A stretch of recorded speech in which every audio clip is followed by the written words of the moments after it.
how do I overcome alcohol and isolation? I served in the Marines for 4 years and picked up heavy drinking there. I quit for almost 3 years after I got out of the military, but I got divorced during COVID and went through kind of like a 1.5 year spree of making some really bad choices. Then in June of 2022, God kind of gave me a wake-up call, and I turned a lot of really bad behaviors around. I've learned a lot, but alcohol is just, it's an everyday occurrence. It's an end of the day kind of thing. I get home and I just, whether I'm lonely or I'm kind of at a breaking point with this thing that has just followed me. Yeah. How often do you say this out loud? This story you just told me. A lot to myself. To other people? I try to be transparent. People are usually surprised when I tell them I have a drinking problem. Yeah. But the last time I lied about it, it just ended up being really bad. So I don't think you have a drinking problem, to be honest with you. And bro, feel free to challenge me, okay? Yeah. I think alcohol is playing an important role in your life. I think you have an I don't love Tyler problem and I've created a life that I don't want to live in anymore. And alcohol plays a pretty important role in keeping you from doing something pretty stupid. Yeah, I can see that. You sound tired, man.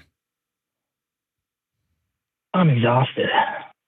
And I'm not talking about tired from sleep. I went to a concert last night. I'm tired. You sound like you're you're exhausted from being in your own skin.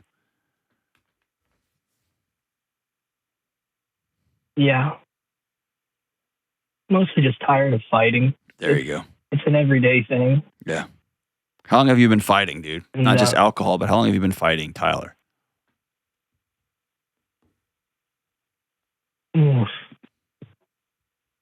My whole life, I think. Yeah. When did you realize Tyler's life was something you needed to escape from?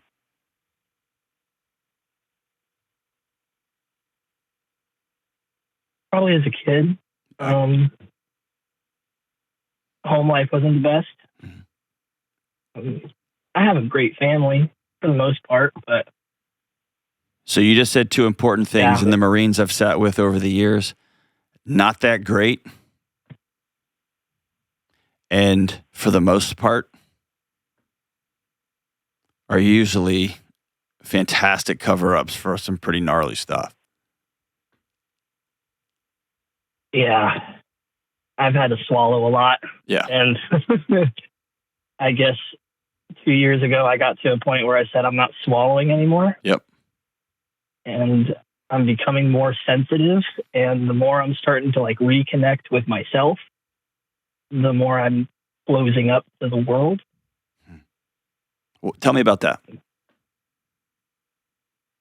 So, the Marine Corps gave me a great tool, which was swallow it and fight on, deal with it later.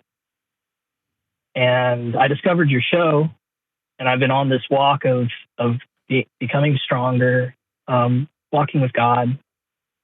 And as I'm opening up these old boxes, it's just really hard to sit in it. So like, when I was a kid, my sister... Oh, go ahead. No, I'm sorry, I interrupted you. Go ahead. I was just saying my sister was a meth addict growing up in the home, and she had a kid, and my brother deployed in 2005 to Iraq. All those things kind of happening all at the same time. My dad was gone, and I've always been called, like, I'm the youngest. I've always been called like the anchor of my family or the peacemaker, and I now that I'm alone out here in Tennessee, it's just been like trying to figure out who I am or who I want to be. Sorry, I don't mean to throw so much at you at once. Bro, this is you're I feel like you're truly honoring me, so don't ever apologize, okay? I made a choice to sit down and talk with you, and it's an honor, okay? Thank you. So here's the one gap I see in your entire story, okay? And this is just me promising you I'm going to tell you the truth. I can't. My buddies who are SEALs can't. You can't. You cannot hold all of this by yourself, period. Yeah. And the gap between this work you're doing, which, dude, is freaking noble. I'm proud of you. It's awesome. But the gap between this work and you exhaling and finally setting all these cinder blocks you're carrying around down is you have to get with other people. You cannot do this by yourself. It's the same thing as you would not get in a truck as a gunner and just head out past the wire by yourself. You wouldn't do it. Nobody would do that. It's insane. Yeah. Yet so many of you guys come home and you go in your apartment and you know better than I will ever know what brotherhood is, what friendship is, because you got a line of people who are ready to get deployed and die on your behalf, and you for them. Yeah. And so you come up to an apartment and Janet next to you is like, you left your trash can lit up, right? So you know that disconnect. And you have a second layer. Somehow you've convinced yourself that there's shame in being trained and not going. And so you don't feel like you're fully in that gang, but you're not fully in the civilian gang. And by the way, you've been holding up your whole family forever. And you just kind of blew over my dad left. You get what I'm saying? Yeah. And you got a 6-year-old who's now, how old are you now? I'm 29. Yeah, you got a 6-year-old wondering why I don't fit in with the military guys with the stories, and why I don't fit in with my civilian friends, and why I don't fit in this town where I don't have any friends. And then, by the way, Dad, what was so bad about me that you left? Yeah. Of course you're drinking, bro. Alcohol works. And this is going to sound crazy. I'm going to applaud you for finding something that works in the meantime. And your strategy is going to kill you, and you know that, right? Yeah, absolutely. Yeah. Okay. So instead of continually fighting what's essentially become a crutch for you until you go sit with a trauma counselor and walk through and let that little 6-year-old boy stop wondering what was so bad about him, because, by the way, nothing. And that peacemaker skill set you have can stop working for everybody else, making sure they're at peace, and you can start working on inside. I'm worth having peace. Yeah. Then you deal with the alcohol because you've got a new support system to help you walk.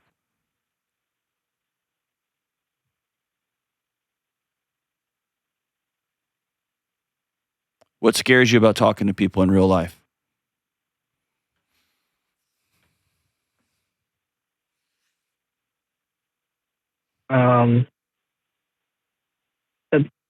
They'll know too much of me. Like I leave a pretty good first impression. I'm a good worker. I'm a hard worker. Nah, you're a Broadway performer. Yeah. Yeah, I'm a pretty good performer, but letting people see all of me, I'm a little bit scared of. What's so bad about you that if somebody sees it, that they're going to be disgusted or walk away or not want to be around you?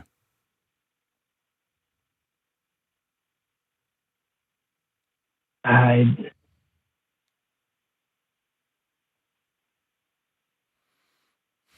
just really ashamed of my past, I think. Just like I don't measure up to the hype. Now that you ask, it's kind of like there is no real, like, I shouldn't be this disgusted with myself. Let's throw the shoulds out. And I just want to suggest that disgust has probably played a role in keeping you safe too. Yeah. If you can make the switch from I should have and I have to and I've got to and I need to, if you can make the shift to I get to because I'm worth it, that's peace. I get to tell the truth because I'm worth not hiding from. I'm a pretty good guy. Yeah. I grew up in a hellscape, and I've told everyone my whole life that I was good except for a few things. Growing up in the house with somebody who struggles with meth, and also her kid, and your brother going off to get a bunch of medals and pins, and your dad disappearing, and your mom living in that chaos, and you being her emotional support animal, bro, no kid can carry that. And you're almost 30 and you're still carrying it. Yeah. And I think I want you to, yes, I want you to cut back on drinking. I want you to sit with somebody and begin to work through that. But I want your position to not be, I need to stop drinking. Because what you'll do is, if you don't deal with that 6-year-old kid inside your chest, you're just going to move to another thing. And it might be work, or it might be rage, or it might be success. It might be it's just going to be another drug. Right. Instead, I want your position to be, I am declaring a ceasefire inside my own chest. My 9-year-old self wanted to go to war. My 30-year-old self is glad I'm still here in all one piece. My 21-year-old self wanted to get in the action too. And bro, I totally get that. And maybe I'm going to go back to grad school and become a counselor and sit with those that did, because I can speak their language.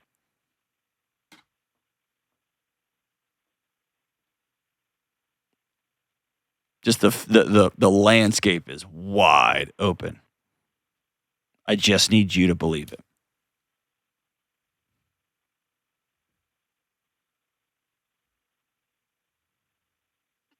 If you for the listeners, we often change the state and the town just in case.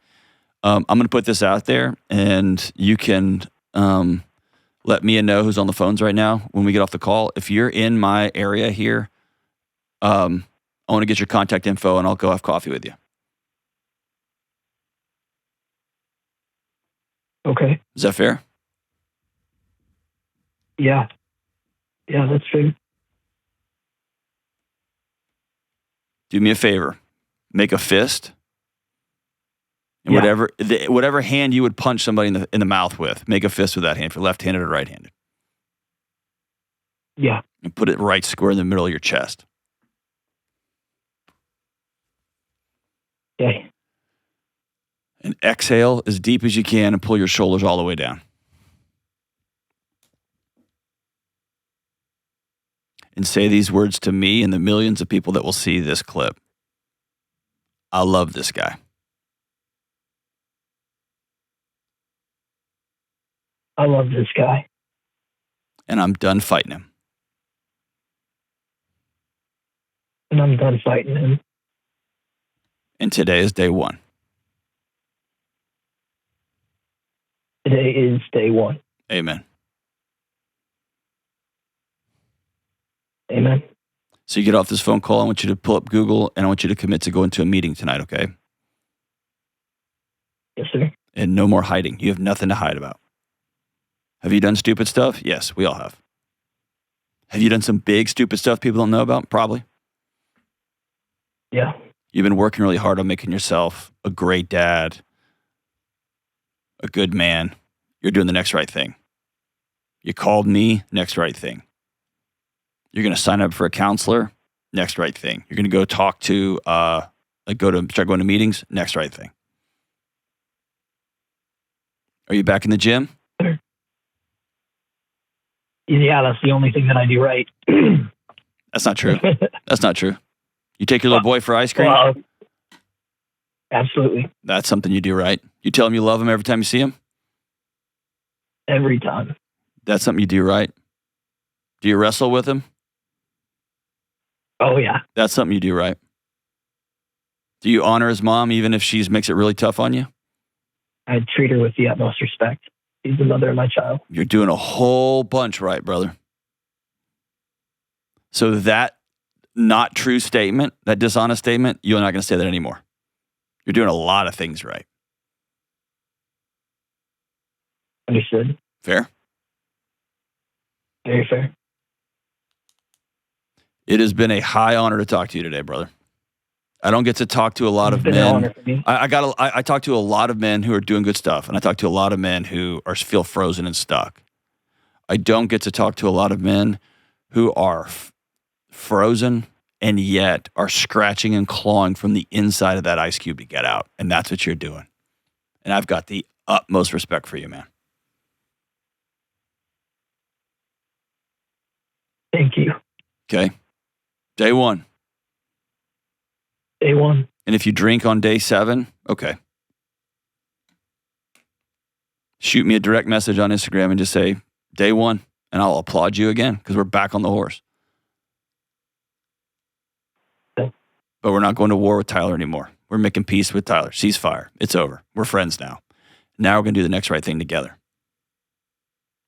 And that cannot be done alone. Has to be done with other people. Period. Point blank. End of story. Yeah.